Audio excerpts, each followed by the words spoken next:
신바람 사연 아파트. 오늘의 사연 시작하겠습니다. 안녕하세요. 아무리 인간이 철이 늦게 들어도 아이가 태어나 부모가 되고 나면 사람이 달라질 수밖에 없다는데 철이 들기는커녕 아직도 엄마만 찾아대는 남편을 심호품에 반납해주고 돌싱맘으로 사는 삶을 택한 올해 31살 여자입니다. 결혼은 상대방의 장점보다 단점을 품어줘야 한다는 말이 있는데 그 말을 제가 너무 고지고대로 해석했는가 봅니다. 단점을 품어준다는 게 남편의 단점을 이해해주고 평생을 남으로 살아왔는데 나와 다를 수도 있지 하고 못 본 척 넘어가 주는 게 아니고 그 꼴을 보고 계속 살 수 있을지 못 살지를 판단하라는 소리였는데 그 말의 참뜻을 이제 와서야 깨닫게 되었어요. 저는 말 그대로 이 사람의 단점을 품어주면 행복하게 잘 살 수 있겠구나. 너무 쉽게 생각을 했었는가 봐요. 이미 이혼까지 한마당에 이제 와서 뒤늦게 후회해봐야 아무 소용없는 거 알지만 그래도 제 속이나마 한번 후련해보고자 이렇게 사연을 적어 보내게 되었습니다. 남편은 저보다 한 살이 많아요. 한두 살 차이야 사회생활 시작하면 친구나 다름없다 보니 애초에 남편에게서 어른스러운 모습을 기대한 적은 없었습니다. 저보다 5살 많은 저희 오빠도 아직도 로봇 나오는 만화 보고 장난감 사 모으고 그러는데도 멀쩡히 잘 살고 있거든요. 남편 또한 게임 좋아하고 매사에 진지한 사람은 아니었어요. 연애할 때부터 알고 있었지만 그래도 목표한 바가 있으면 꼭 이뤄내는 그런 사람이었습니다. 이를테면 뭐 언제까지 무슨 자격증을 따야겠다 그렇게 마음먹으면 진짜로 그때쯤 해서 자격증을 제 앞에 가지고 오는 그런 사람이었죠. 유흥 좋아하고 그러는 것보다야 게임이 오히려 건전한 취미라고 생각했고 남편이 그래도 할 때는 하는 사람이구나 하는 면도 있었기에 남편 나이 30, 제 나이 29 긴 연애 끝에 저희는 결혼을 하게 되었어요. 처음에는 제가 남편한테 말도 한마디 안 했는데 이제 결혼을 한 만큼 가장다운 모습, 어른스러운 모습을 보여주고 싶다며 제가 보는 앞에서 그동안 자기가 사모았던 게임기며 결혼 전에 250만 원을 주고 맞췄다는 컴퓨터까지 죄다 당근에 팔아버리더군요. 게임기에 이것저것 죄다 정리하고 나니 400만 원이 들어왔는데 그 돈도 용돈으로 쓰는 게 아니라 자기가 먼저 알아서 적금 통장에 넣어왔고요. 이후에도 퇴근길에 PC방 같은데 한 번 들리는 법이 없었고 그 좋아하던 친구들과의 술 약속도 마다하고 퇴근하면 다른 데 눈길 한 번 안 주고 집에 돌아오는 시기였습니다. 제가 다니던 회사가 매일같이 야근이 있는 그런 회사거든요. 일도 없는데 그냥 직원들 돈 받아가는 거 아깝다고 뭐라도 하나 더 시키려고 그러는 회사요. 그래서 제가 항상 퇴근이 늦는 편이었는데도 그런 식으로 집에 먼저 와서 딴짓 안 하고 전부 다는 아니지만 혼자 있으면서 집안일도 해놓고 그러는 시기였습니다. 오죽하면 제가 남편한테 뭘 취미생활까지 없앨 필요 있냐고 어차피 나 퇴근해서 올 때까지 따로 할 일도 없는데 그냥 차라리 게임이나 하라고 말할 정도로 남편이 달라진 모습을 보여줬습니다. 그야말로 결혼 전 제가 남편의 단점이라고 생각했던 부분이 사라지는 순간이었죠. 저도 단점이 없는 그런 완전 무결한 사람이 아닙니다. 세상에 단점 없는 사람이 어디 있겠어요. 제가 모르더라도 남편이 생각하기에 저한테 아쉬운 점이 한두 개는 있을 수 있겠다 생각했어요. 남편이 노력해주는 만큼 저도 제 단점이 뭔지 알고 고쳐야겠다 그렇게 생각했습니다. 서로 간의 신뢰 속에 이해와 배려까지 있다면 그것보다 더 현명하고 행복한 결혼 생활이 또 어디 있겠냐 그런 마음이었어요. 그리고 그렇게 잘하는 남편을 보면서 내 판단 또한 틀리지 않았구나 막연하게 그렇게 생각을 했습니다. 그렇게 신혼 때 금술이 좋았던 만큼 저희한테 아이도 예상보다 빨리 찾아오게 되었어요. 결혼한 지 반년이 지나지 않은 시점에 아이가 생겨버린 겁니다. 그때는 뭐 계획까지 세울 거 있나? TV 보니까 갖고 싶어도 안 생기는 사람도 많던데 그냥 이러다 아이 생기면 낳아서 잘 키우면 되는 거지 그렇게 막연하게 생각을 했었어요. 그런데 막상 아이가 생기고 나니 생각할 게 이만저만이 아니더라고요. 둘 다 많지 않은 나이에 한 결혼이다 보니 맞벌이는 선택이 아니라 필수나 마찬가지였습니다.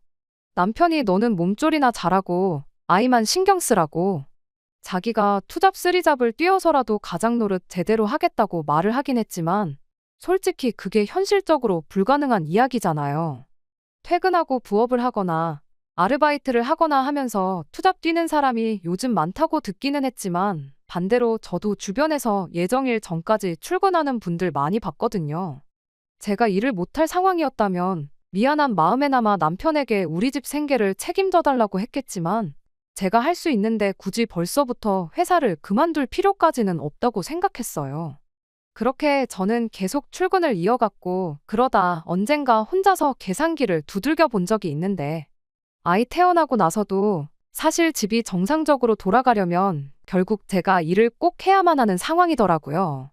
그래서 아이가 태어나면 육아휴직 3개월 끝날 때까지만 제가 돌보고 그 이후에는 바로 영아반이 있는 어린이집에 보낼 계획이었습니다.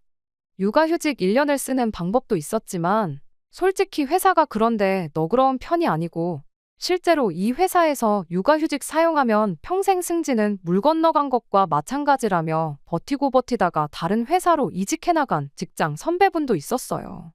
당장 1년 아이 돌보는 거 생각하면 참 좋은 제도지만 이후에 저한테 돌아올 불이익을 생각하니 선뜻 육아휴직을 사용하는 게 마음이 편치가 않았습니다. 그런데 주변에서 하나같이 하는 말이 돌도 안 지난 아이를 어떻게 어린이집에 보낼 생각을 다 했냐며 말들이 많았어요. 아무리 못해도 적어도 18개월까지는 부모 손에 자라는 게 아이한테도 좋은 거 모르냐면서요. 아니면 적어도 한 사람이 1대1로 케어를 해줘야지 동시에 여러 명 돌보는 어린이집에 맡기는 건 좋은 생각이 아닌 것 같다. 뭐 그런 이야기들을 하더라고요. 출산휴가 끝나면 바로 복직을 할 예정이었는데 그런 말을 들으니 또 다시 고민이 생기는 거예요. 아이를 위해서라면 최대한 제가 돌볼 만큼 돌보는 게 맞는데 또 결국 제가 직장을 유지하고 오래 다니는 게 장기적으로 보면 아이를 위한 일이기도 했으니까요. 하루는 육아휴직을 할까? 하루는 그냥 출산휴가만 쓰고 복직을 할까? 그렇게 고민만 하다가 결국 어떤 결론도 내리지 못하고 시간이 지나 아이가 태어나게 되었습니다.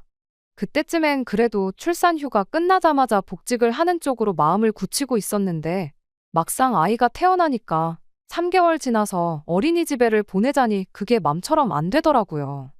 1대1로 케어하는 게 좋다고 하니 사람을 구했을까 싶은데 알아보니 그것도 거의 남편이나 제가 버는 만큼 한 사람분 월급 정도를 내줘야 하는데 그 돈이면 그냥 내가 회사 그만두고 육아를 하는 게 나은 거 아닌가 싶고 그러자니 또 육아 끝났다고 새로 일자리가 생각처럼 쉽게 구해진다는 보장도 없고 정말 머리가 아파왔습니다.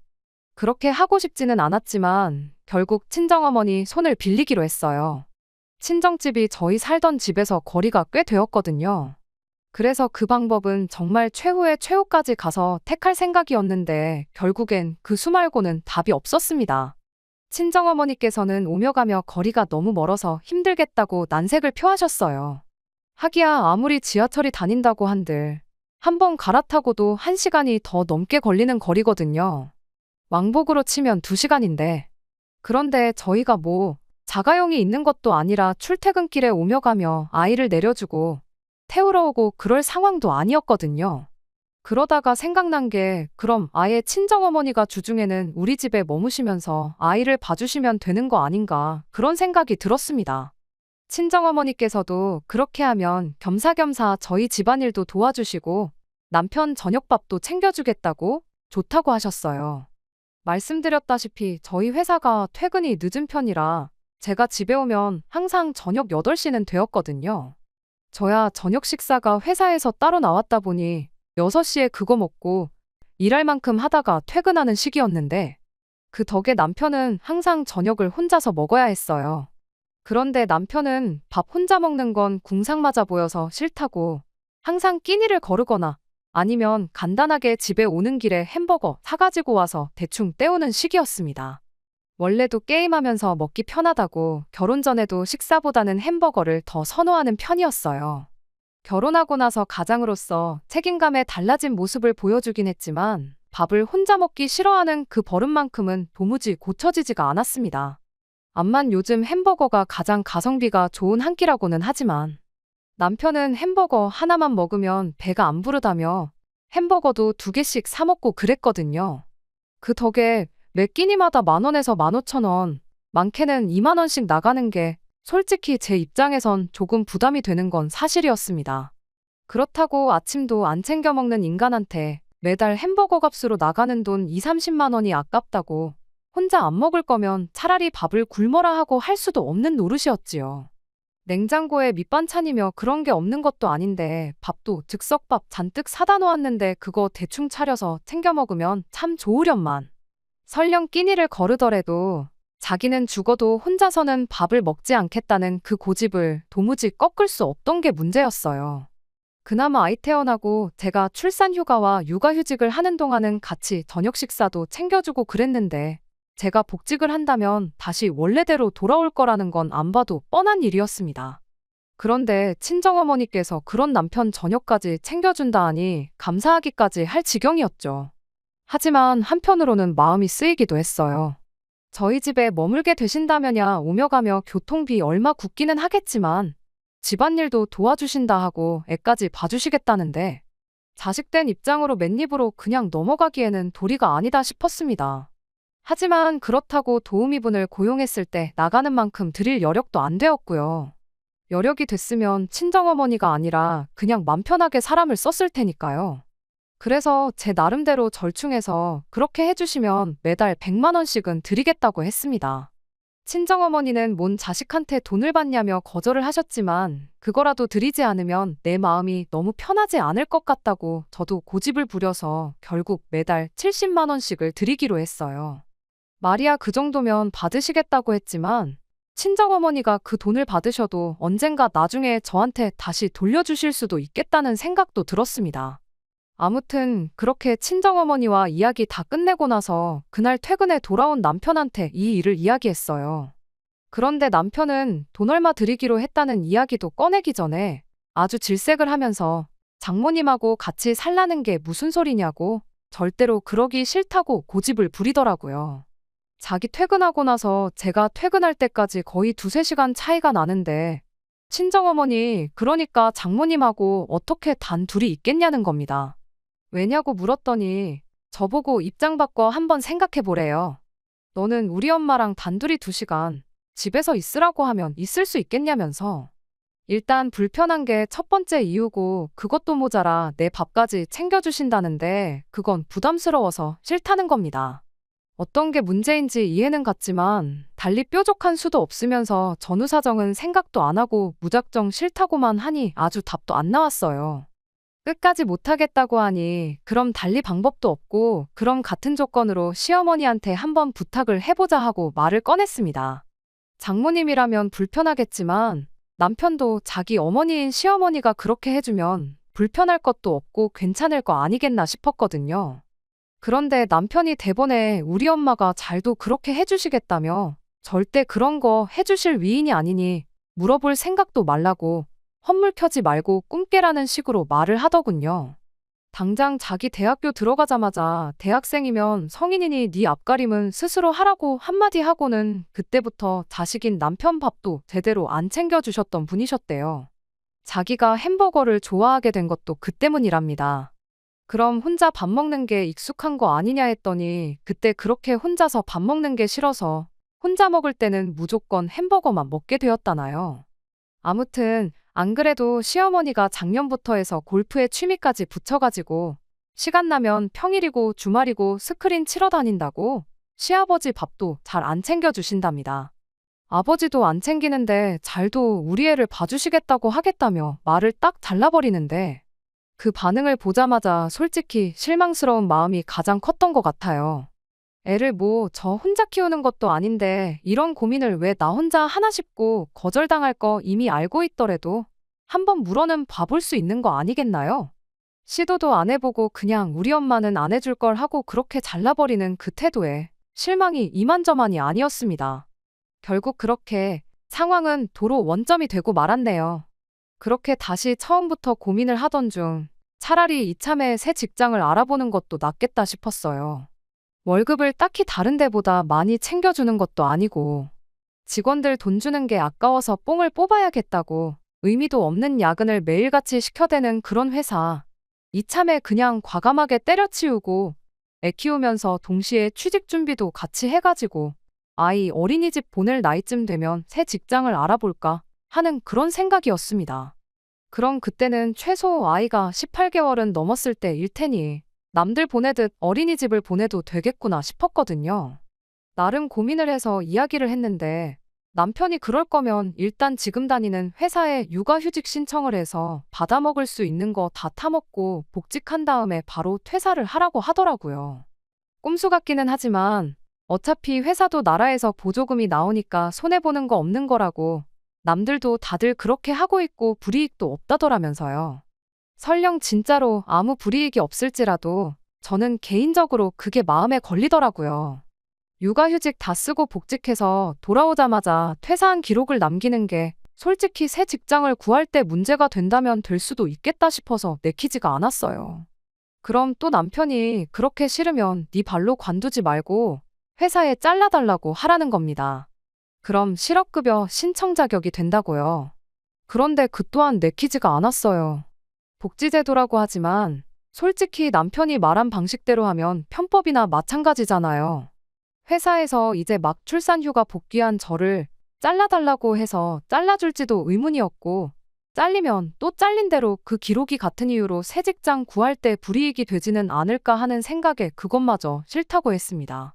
남편은 그런 저를 두고 나라에서 작정하고 돈을 퍼주는데 세금 낼 거 다 내면서 왜 받아먹지를 못하냐며 답답하다고 할 뿐이었지요. 아무튼 또 그렇게 며칠을 두고 또 다른 방법은 없을까 고민을 하던 와중 이번엔 웬일로 남편이 자기가 생각이 있다면서 말을 꺼내왔어요. 일단 저보고 회사를 계속 다니면서 이직을 준비해보라는 거예요. 퇴사하고 취직하는 것보다 재직 중에 이직하는 편이 너한테도 더 유리하지 않겠냐 하면서요. 내가 직장을 옮기고 싶어서 이런 고민을 하는 게 아니라고. 우리 애 육아 때문에 고민하는 거고 애 봐줄 사람이 없어서 이러는 건데 왜 이직 이야기를 하느냐고 대답을 했죠. 그랬더니 남편이 육아휴직은 뭐 엄마만 있냐고 아빠인 자기도 똑같이 나오는 거 모르냐입니다. 자기 육아휴직을 먼저 써서 애를 자기가 키우겠다는 거예요. 자기 12달 육아휴직을 하는 동안 제가 이직에 성공하면 일 시작하고 6개월만 지나면 새 회사에서 육아휴직 신청이 가능하다더랍니다. 행여나 제가 그 12달 기간 동안 새 직장을 못 구하게 된다면 못 구하는 대로 지금 다니는 직장에서 육아휴직을 써도 되는 거 아니냐고. 정 육아휴직을 쓰는 게 싫으면 그때 가서 회사 그만두고 애 돌보면서 새 직장을 알아보면 되는 거 아니겠냐고 하는데 남편 말이 일리가 있기도 했지만 무엇보다 제가 남편을 잘못 생각하고 있었구나 그런 생각이 가장 먼저 들었어요. 그간 여지껏 육아 문제로 저 혼자만 고민하는 줄 알았는데 이 사람은 이 사람대로 여러 가지 방법을 생각하고 고민하고 알아보고 나랑 똑같이 노력을 했었구나. 그동안 나 혼자 오해하고 있었구나 하는 생각에 그때는 반성도 되고 감동스럽기까지 했어요. 남들 다 타먹는 눈먼 돈이라고 하기는 했지만 뭐 실업급여니 육아휴직제도니 해서 그동안 알아봤으니까. 그랬으니까 그런 내용도 다 꿰고 있던 거 아니겠어요? 그래서 이번에는 남편을 믿고 남편의 제안을 채택하기로 했습니다. 일단 남편이 먼저 육아휴직을 쓰고 제가 그동안 이직을 하는 쪽으로 그러다 안 되면 그때 가서 다시 생각해보는 쪽으로 방향을 잡기로 했고 결국 그렇게 저는 회사에 복직을 하고 남편은 육아휴직을 신청해 집에서 시간을 보내게 되었습니다. 정말 부모가 되면 철이 든다는 말이 그때만큼은 진짜구나 싶을 수가 없었어요. 하지만 얼마 지나지 않아서 사람이 쉽게 안 변한다는 말이 무슨 말인지 그 말이 왜 있는지도 똑같이 알게 되었습니다. 처음 몇 주는 남편이 나름 집안일도 해놓고 전업주부 생활을 책임감 있게 하는 것처럼 보였습니다. 그런데 몇 주 지나서 저녁 늦게 퇴근하니 남편이 아이를 재워놓고 방에서 혼자 뭘 낑낑대고 있더라고요. 뭘 하길래 사람이 퇴근한지도 모르고 저러고 있나 봤더니 컴퓨터를 사다가 방에다 설치를 하고 있더군요. 이게 뭐냐고 물었더니 집안일도 다 끝내놓고 아이가 잘 때 자기가 멍하니 있기도 그래서 그때 좀 하려고 컴퓨터를 샀다는 거예요. 애 키우느라 고생인데 그 정도 자유는 만끽하게 해줘도 되겠다 싶어서 아무 말 안 하고 그냥 넘어갔어요. 그런데 언젠가부터는 퇴근하고 오면 꼭 집안일 몇 개가 그대로 남아있고 이부자리도 정돈이 안 되어 있고 그러더라고요. 그 이유가 뭔지는 진작에 알고 있었지만 그게 꼭 컴퓨터 때문만은 아닐 거다 그렇게 생각하려고 노력했습니다. 그리고 그때쯤부터 해서 남편은 제가 퇴근하면 자기는 육아의 책무에서 벗어났다며 그냥 그 길로 방에 틀어박혀 컴퓨터만 할 뿐이었어요. 전업주부들이 퇴근한 남편하고 육아 문제로 다툰다는 게 이 소리인가 싶었고 그냥 아이가 어린이집 갈 때가 되면 그때는 남편도 딴소리 못하겠지 그렇게 넘어갔습니다. 그렇게 그냥 넘어갔더니 또 며칠 지나선 그나마도 해놓던 몇 개의 집안일이 손도 안 댄 채 그대로 남아있기 시작했어요. 보다 못한 제가 남편한테 대체 이게 뭐 하자는 거냐고 따져 물었어요. 남편은 저한테 짜증을 내면서 다 자기가 생각이 있어서 그러는 거라며 집안일 그거 몇 개나 된다고 좀 퇴근하고 와서 해주면 어디가 덧나냐고 오히려 저한테 짜증을 내는 겁니다. 무슨 생각을 얼마나 하길래 시간이 그렇게 부족하냐고. 솔직히 말해서 집구석이 이 모양 이 꼴이니 당신이 애는 똑바로 보고 있는지부터가 의심이 된다고 그렇게 한마디 했습니다. 그랬더니 남편이 지금 자기를 못 믿는 거냐면서 아주 눈알이 뒤집혀서 입에 개거품을 무는 거예요. 엄마 아빠 싸우는 건 또 아는지 애가 울기 시작해서 결국 아무 결론도 짓지 못하고 흐지부지 끝나게 되었습니다. 자기가 다 계획이 있고 생각이 있어서 그러는 거라 했던 그 말이 무슨 말인지 알게 되는 건 물어보지 않아도 그날로부터 며칠이 지나서 자연스럽게 알게 되었어요. 퇴근하고 집에 문 열고 들어오니 웬일로 집도 좀 정돈되어 있고 음식하는 냄새도 나고 그러더라고요. 이제 남편이 정신 차렸나 했더니 주방에서 난데없이 남편이 아니라 시어머니가 튀어나오는 겁니다. 골프 치러 다니느라 바쁘실 분이 여긴 어쩐 일인가 싶었는데 그제서야 주섬주섬 남편이 방에서 그 무거운 몸을 이끌고 기어나오더라고요. 머리는 아주 떡이 져가지고 아침에 입고 있던 옷 그대로 입고 있는 꼴을 보아하니 씻지도 않고 방에 틀어박혀 있었구나 싶었어요. 이게 무슨 상황인지 묻기도 전에 시어머니가 먼저 입을 열더군요. 아들한테 이야기 들었다고 너 니네 엄마 이 집에 살게 하면서 애 봐주게 할 생각이었다지? 하면서 엄마를 집에까지 들여서 부려먹겠다는데 맨입으로 부려먹을 건 아니었을 테고 애 봐주는 거 내가 대신 할 테니 달에 200만 원씩만 달라고 하는 겁니다. 누가 들으면 나한테 돈을 맡겨놓은 줄 알겠다 싶을 정도로 당당하게 말이죠. 그러면서 한다는 소리가 몇 달 바짝 벌어가지고 그 돈으로 골프나 치러 다니겠다 하는데 어이가 없어서 친정어머니한테 아이 돌봐달라고 부탁한 것도 맞고 그동안 이 집에서 지내시기로 한 것도 맞지만 돈은 매달 70만 원씩 드리기로 했다고 말을 했어요. 시어머니는 거짓말하지 말라며 제 말을 안 믿는 눈치였습니다. 어디서 시어머니를 속일 생각을 하냐고 세상에 누가 그 돈 받고 애를 봐주겠다 하고 그 돈 주고 애를 봐달라고 할 생각을 하겠냐면서 가족끼리 그 사이가 가까울수록 돈 관련된 건 확실하게 해야 한다는 소리를 하더군요. 200만 원도 사람 쓰는 거보다 싸게 해주는 거라고 생색을 내는데 참 할 말이 없어서 그냥 그 길로 남편 끌고 방으로 들어가서 이게 무슨 상황인지 설명이나 좀 해보라고 했습니다. 그러자 남편은 장모님한테 70만 원을 드리기로 했던 그게 중요한 게 아니라면서 자기의 장대한 계획을 저한테 털어놓더라고요. 자기가 게임 유튜버가 되겠답니다. 자기가 그동안 집에 있으면서 보니까 유튜버 하는 사람들 게임하면서 말 몇 마디 떠들고 돈은 웬만한 월급쟁이들의 몇 배씩을 벌어간다나요. 좋아하는 일 하면서 돈도 벌고 집에 있어도 되니까 애도 키우고 그야말로 지금 우리 상황에 이것보다 좋은 게 없다는 거예요. 그런데 그러기 위해선 당장 구독자도 모아야 하고 게임도 해야 되고 그러니 애를 볼 시간이 없을 것 같아 시어머니를 집에 모셔온 거랍니다. 당장은 없는 상황에 돈 들이는 게 아깝다고 생각이 들지는 모르겠지만 이게 잘만 풀리면 시어머니한테 200만 원을 줘도 많이 주는 게 아니라는 거예요.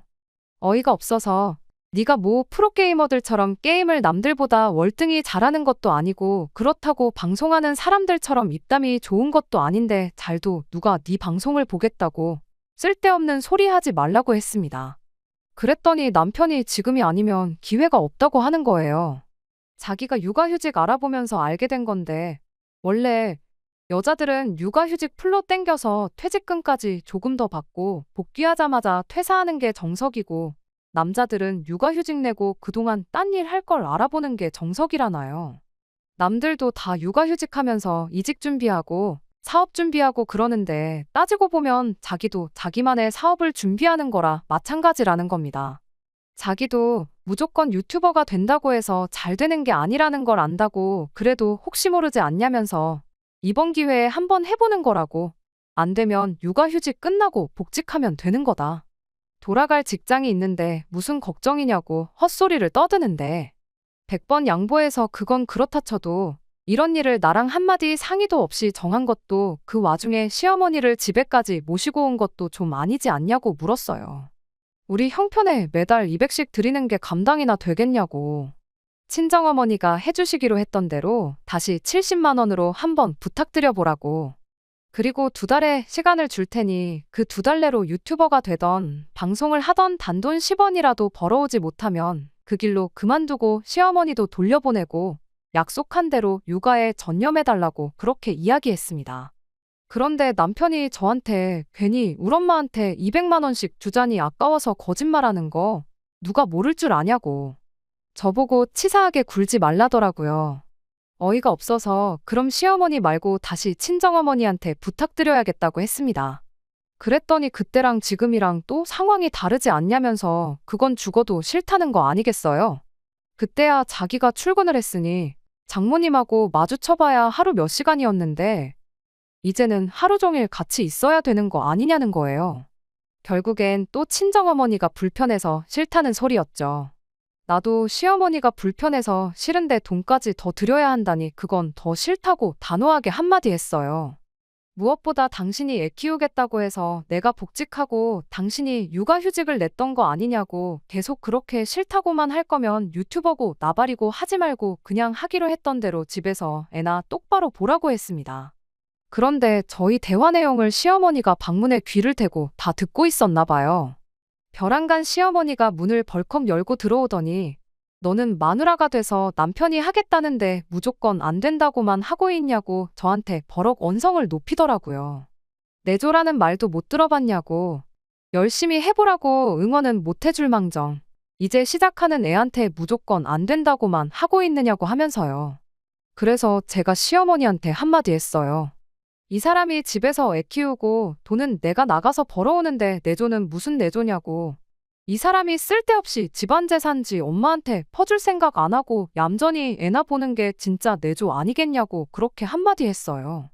그랬더니 이젠 남편이 자기는 육아휴직 중이니까 매달 돈 들어오는 게 있지 않냐는 소리를 하더라고요. 그래서 남편한테도 한마디 해줬어요.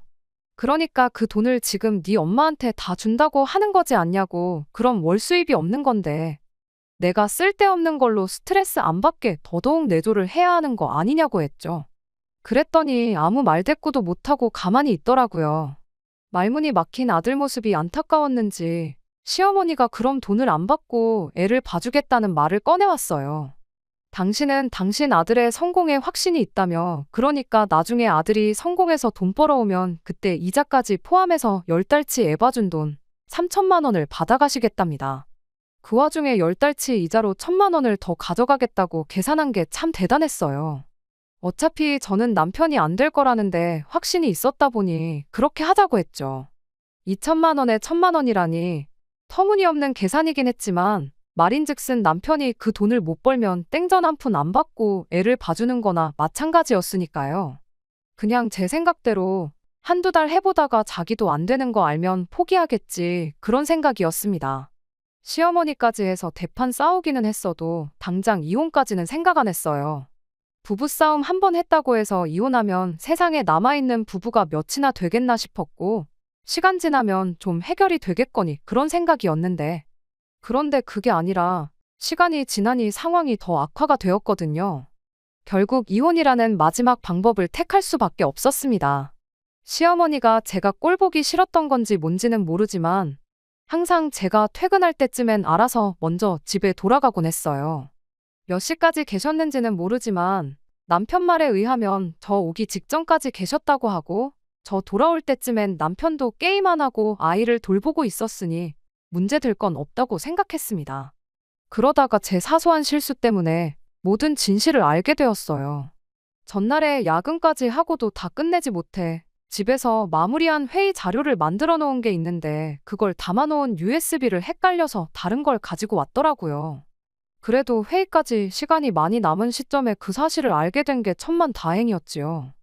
회사의 상황을 설명하고 점심시간 활용해서 쏜살같이 집으로 향했습니다. 두고 온 것만 가지고 빨리 다시 나갈 생각이었는데 빨리 회사로 돌아갈 수가 없었어요. 애는 방에서 울고 있지. 집에 시어머니는 안 계시지. 그 와중에 남편은 헤드폰을 뒤집어 쓰고 제가 집에 온지도 모르고 방에서 게임 삼매경에 빠져 있었거든요. 눈이 뒤집혀서 그 길로 남편이 뒤집어 쓴 헤드폰을 낚아챘어요. 난데없는 상황에 남편이 소스라치게 놀라서 아무 말도 못하고 눈만 껌뻑거리고 있었습니다. 이게 무슨 상황이냐고 시어머니는 또 어디 가신 거냐고 따졌습니다. 그 와중에 남편은 하라는 대답은 안 하고 하다가 중간에 멈춘 게임이 신경 쓰였는지 컴퓨터 화면에 눈을 계속 흘긋거리고 있는 거 아니겠어요? 그 꼴을 보니 너무 열이 받아서 대답 안 하고 어딜 보고 있냐고 그대로 남편이 보고 있던 모니터를 확 잡아뜨려 버렸죠. 남편이 미쳤냐고 이게 얼마짜린 줄 아냐고 하면서 후다닥 모니터를 다시 세웠지만 화면에는 여기저기 깨진 것처럼 화면이 뭉개져 있었고 여기저기 줄이 가 있는 게 쓰러지면서 모니터가 망가졌는가 봅니다. 그 상황에 그게 얼마짜리건 중요했겠나요? 컴퓨터까지 부셔버리기 전에 시어머니는 어디 가고 애는 울고 있는데 당신은 방에 틀어박혀서 왜 게임만 하고 있었는지 똑바로 한번 설명해 보라고 했어요.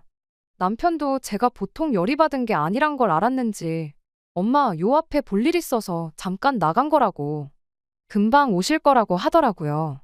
제가 빨리 회사에 돌아가 봐야 하는 상황이었지만 시어머니가 진짜 근처에 계셔서 아무 때고 올 수 있는 건지 두 눈으로 확인을 하기 전까진 돌아갈 수가 없었어요.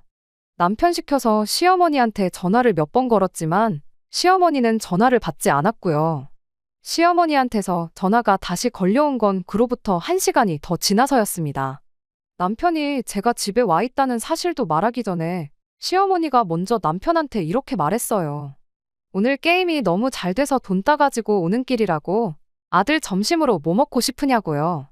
당시 상황을 전혀 모르던 시어머니였다 보니 어디 있었는지 그 상황에 전부 자백을 하는 거나 마찬가지였습니다. 시어머니는 애보다 말고 지인분이 부른다고 해서 스크린을 치러 다녀온 거였죠. 남편이 이젠 그 어떤 변명도 안 먹히겠다 싶었는지 그 길로 시어머니한테 제가 지금 집에 와 있으니 빨리 오시라는 말만 하고 전화를 끊더군요. 남편한테 하고 싶은 말이 참 많았지만 시어머니가 올 때까지 기다렸어요. 아마 남편도 그 시간이 가장 힘들었을 겁니다. 한 30분 정도 지났나 그제서야 시어머니가 집에 후다닥 들어왔어요. 솔직히 거기서 시어머니가 먼저 사과라도 해왔다면 그냥 저도 그만했었을 수도 있어요. 하지만 시어머니는 사과 대신 저한테 성질을 부리는 쪽을 선택하셨습니다. 집에 들어오자마자 제 탓부터 하는 거예요. 돈 안 받고 애 봐주고 있으면 이 정도 자유시간은 가져도 되는 거 아니겠냐면서요. 말인즉슨 준다고 했던 적도 없던 그 200만 원을 줬으면 당신이 책임감을 갖고 중간에 자리 비우는 일 없이 애 보는데 집중을 했을 거랍니다. 돈도 안 받고 힘들고 스트레스 받는 와중에 기분 좀 풀러 잠깐 다녀온 걸 가지고 뭐라고 한다고 뻔뻔하게 나오는데 시어머니 말이 끝나기 무섭게 남편도 제 탓을 하기 시작하는 거 아니겠어요? 여태 찍소리도 못하더니 시어머니 한 명 왔다고 자기 편이라도 생긴 줄 알고 그런 건지 엄마 말이 맞다고 스트레스도 풀고 그래야 능률도 늘어나는 법이라며 자기도 여태까지 애 보고 있다가 애가 잠든 거 보고 스트레스 좀 풀려고 잠깐 게임을 켰던 거였는데 딱 5분도 안 했는데 그 와중에 제가 집에 들어왔다는 거예요. 진짜로 사과만 한마디 했다면 저도 그냥 들어려니 넘어갔을 수도 있는 일을 애써 키우고 있는데 저도 더는 못 참겠더라고요. 그래서 그 길로 남편 컴퓨터 줄 뽑아서 들고 와가지고 그대로 바닥에 패대기 쳐버렸어요. 그걸로도 화가 안 풀려서 유리가 와장창 깨진 컴퓨터를 다시 번쩍 들어다가 그 길로 창밖으로 던져버렸습니다. 남편한테 모처럼 맞는 말 했다고 사람이 스트레스도 풀고 그래야 된다는 게 무슨 말인지 알겠다고 아주 다 속이 후련하다고 했죠. 혹시나 해서 덧붙이지만 저희 집 1층이에요. 던질 때도 밖에 아무도 없는 거 확인하고 던졌습니다. 아무튼 그 사단이 나니 시어머니가 이게 뭐 하는 짓이냐고 빼액 소리를 질러대고 있고, 남편도 박살난 자기 컴퓨터 어떻게 살려보겠다고 신발도 똑바로 안 신고 그대로 화단으로 뛰쳐나가대요. 이미 박살이 나서 흙투성이가 된 컴퓨터를 들고 남편이 들어오자마자 마지막으로 한마디 했어요. 어머님이 스크린을 치러 가든 저 멀리 지방에 필드를 다녀오든 이 사람이 애만 똑바로 보고 있었으면 나도 아무 말 안 했을 거다 하고요. 다른 사람 애도 아니고 당신 애고 어머님 손자라고 책임감을 갖지는 못할 망정 당장 자기 노는데 급급한 사람들을 몰라보고 애를 맡긴 내 잘못이라고. 애는 내가 알아서 어떻게든 키울 테니 당장 이혼해달라고 했습니다. 그제서야 성질만 내던 시어머니도 제정신이 돌아온 건지 암만 남편이 게임 좀 했기로서니 이혼까지 하자는 거냐고, 애한테 무슨 일이 있던 것도 아닌데 좋게 좋게 넘어가면 어떻겠느냐고 중재를 섰지만 이미 저는 마음을 굳힌 상태였고 그 어떤 말도 통하지 않았습니다. 게임하는 게 뭐 나쁜 게 아니에요.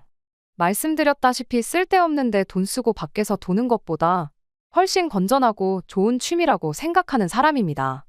제가 남편 게임을 못하게 한 것도 아니잖아요. 괜히 자기가 시키지도 않았는데 죄다 당근에 팔아치워 놓고는 그걸 나 때문에 그런 거라는 것도 어이가 없고, 지 자식까지 신경이 안 쓰일 만큼 좋아하는 거면 나랑 이혼하고 실컷 하면 되는 거 아니냐고. 그리고 어머님도 아들 도로 데려가서 애 키워주는 값으로 200만 원씩 받으시라고 했어요. 우리 애 양육권을 넘기겠다는 게 아니라 어머님 아들이 아직도 정신 못 차리고 몸땡이만 큰 애나 마찬가지인 것 같은데 이참에 제대로 어른 한번 만들어주라고요. 남편도 그제서야 너 혼자 어떻게 애를 키울 거냐며 당장 육아휴직도 못 쓰는데 가당키나 하겠냐며 한 소리를 하대요. 내가 어디 빌어먹고 사는 한이 있어도 니네 엄마를 우리의 할머니로, 너를 우리의 아빠로 해서 키울 생각 없으니 그 부분은 걱정 말라고 강하게 한마디 했습니다.